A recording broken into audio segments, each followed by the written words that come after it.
ایک بادشاہ کے پاس نا دروازے پہ ایک عورت مانگنے آئی، فقیر نہیں، بادشاہ کو پسند آ گئی، اس نے نکاح کر لیا۔ ابھی سویرے فقیر تھی، شام کو ملکہ بن گئی، 1 منٹ لگا۔ صبح فقیر تھی،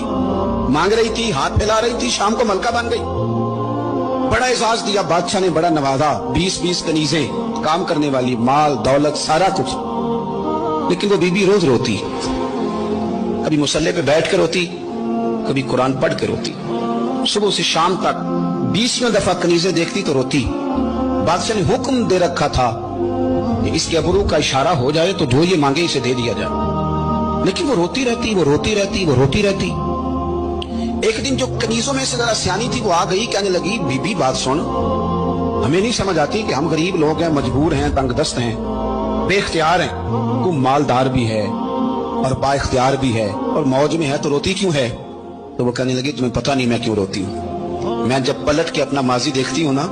تو میں سوچتی ہوں کہ میں اس قابل نہیں تھی، اس نے نظر کرم کر دی ہے، تو اب سارا دن روتی رہتی ہوں کہ کہیں میرے سر کا سائیں ناراض نہ ہو جائے، میں اس قابل نہیں تھی، میں اس قابل نہیں تھی، پتہ تے سارا ہے نا سردار نو کی تھی،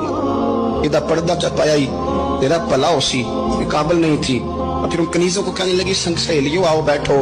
میرے لیے دعا کرو کہ وہ جو میرے